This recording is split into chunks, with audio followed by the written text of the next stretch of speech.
Hey, what's up? My name is LUNARWASLOST, and we have a video today talking about Kyoshin's lore. So no, I know this is not behind For Honor gameplay, and you can chalk that up to whether I decided not to record because I'm cheeks or whatever you decide. But let me tell you that OBS, for some reason, I don't know if anybody knows the fix or that I should use something else to record my gameplay. It just completely lags out, and I have no idea why. It didn't used to do that, and I used to get... Actually, if you're an OG to this channel, you definitely know about my earlier For Honor gameplay videos. I had crazy For Honor compilations, but they're gone now. Jesus, it's hard to even say there's no coincidences with this guy that's trending lately. But I just thought it was funny that the world, is finally, well, it's going through this again because everybody's in a time loop, but it's going through the Great Awakening again. This is the golden era where it's the challenge to win the hearts and minds of the people. So if you're familiar with my videos already, then you'll understand what I'm about to say about Kyoshin. So when I was playing For Honor recently and trying to get back into it, and man, it's just become, with the new core combat update, it's just become light parry or die because some of these characters are fucking monsters with the new update. But anyways, Daily Orders 1. I seen one that was called Good and Evil, and the lore was, Kyoshin warriors are taught from the youngest age to understand the forces of nature and embrace all its dualities. True wisdom comes from those who can see beyond what is right and wrong, what is light or dark. And that is the literal key to most of the stuff I talk about. You have to ascend good and evil. The whole point of this conscious work or spiritual work is to understand that humanity is flawed and it is what it is. You have to embrace it all and all the dualities that come with human nature, because the gods before us that incarnated here, because we are gods ourselves, they ascended that. You have to even, this is why it's like gets kind of esoteric to even explain this to someone. But if, say you were God, which you are, but say you were a God, all God is a creator. So down here, you can be a creator. That's what God is. So that's even me telling you, giving you a hint that you're much more than that. You hear some of these spiritual dudes say multi-dimensional beings. Well, whatever, you can get to that later. But the first thing is to understand that you are God experiencing itself in a human form. Honestly, there's probably going to be For Honor people watching this, so I don't want to get too esoteric with it. But the point is the Kyoshin is the Kyoshin warriors are taught this from a young age. And of course the point is because if we were able to teach the kids this from a young age, the world would be a much better place. There's a reason that the world is the way it is and they're not taught like this. But this is, it's funny to me because it's like, this is also why the Kyoshin is so fucking skilled and crazy. But the other characters understand this at a deeper level because that's how life is. There are those which you would call the intelligent, like the ones that are focused on intelligence, which would be like, I guess if you want to break them down as the scientists, doctors and stuff like that. Then there's the ones who are the artists, which usually the artist is composed of most of the knowledge, but I'm trying to break down the archetypes. And then you have is it the physical? I'm trying to think about it in a way. Well, people like us who are doing the conscious work, the spiritual work, are like the artists. We're composed of all three aspects: the intelligence, wisdom. Oh, that's what it is. That's what it is. Man, this video is going to be a train wreck. But it's wisdom, intelligence, and then like the ones who are kind of there, and then there's just the straight up bots. And that's how I think of the other characters. You can look at like Nobushi as more of the skilled, like the artist. The Vikings more of the physical. You kind of see what I'm saying. But at the deeper level, they all have this kind of fight in them. And then the Kyoshin is like a combination of all of it, if that makes sense. If I've lost you already, good, because I fucking lost myself.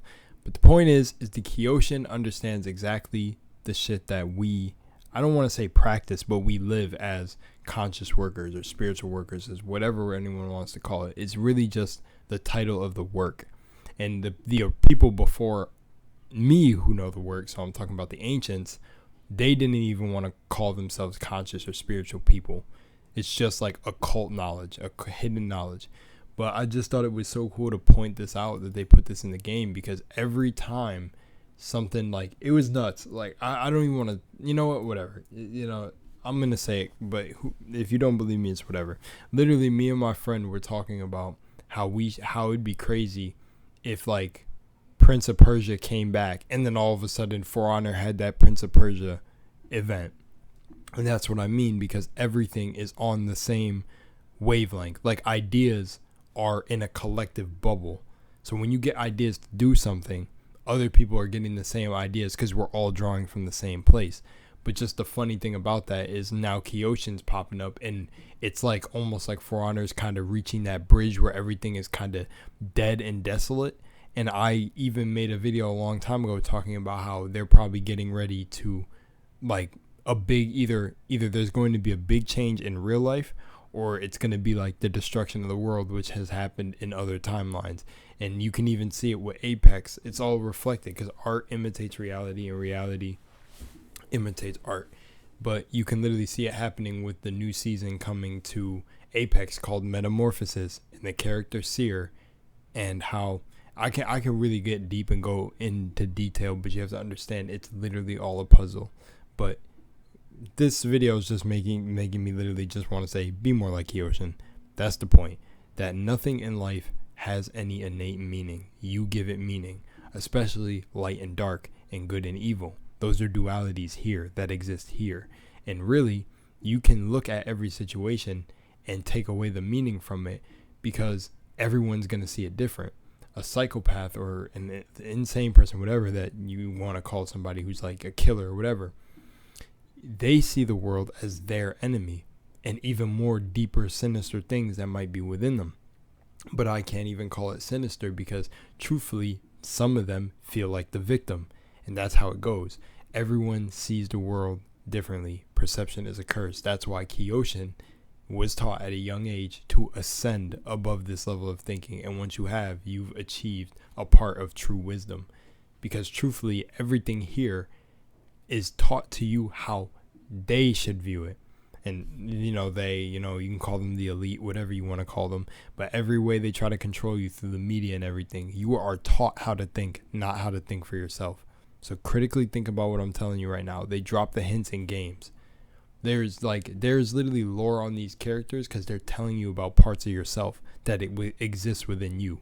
Because nothing is not connected. You'll see one day that you'll start realizing the signs and everything that I did to understand how this game works.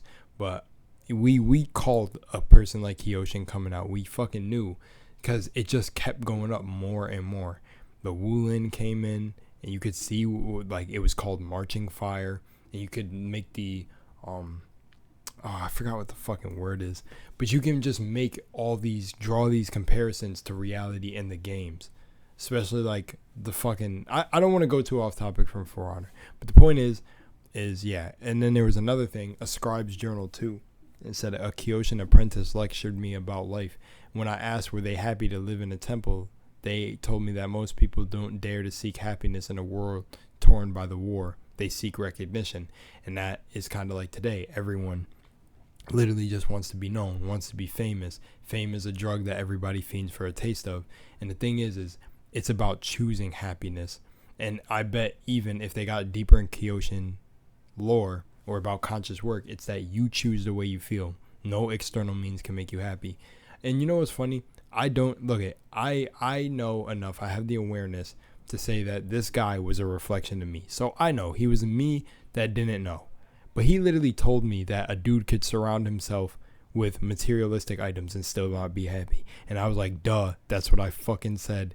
So out of respect and knowing that he probably just doesn't know that I know, that dude was idiotic, because that's clearly what I said. Materialistic items can only give you momentary, like, fucking, I don't even know. I'm trying to think of the word, but it's just like, I don't think about words like this because usually all the big words I used to use were literally ego based to make it sound smart. I'm trying to dumb it down just for everyone to get it. Is like, or even like, you even got to catch up sometimes, but I'm literally just trying to say, like, there's little fucking fix you get on your mind, little like bursts of emotions and chemicals fire off because of this little fake thing you're getting in an illusionary world. But that's what I mean. You need to choose to be happy, not make external means make you happy, because once you lose those external things, then what? Now you're just not going to be happy. And that connects to everything in life when it comes to love or anything. But that end part where he said, or said that they seek recognition, that's literally what, like you can see it in life. It's literally like everybody seeks recognition now, and the Kyoshin seek recognition. No, which I don't know. It's a little weird to say they seek that, because I guess there's going to be a character that's even above them that doesn't seek recognition. They just can't be ignored. All right, I'll see you guys in the next one. Peace.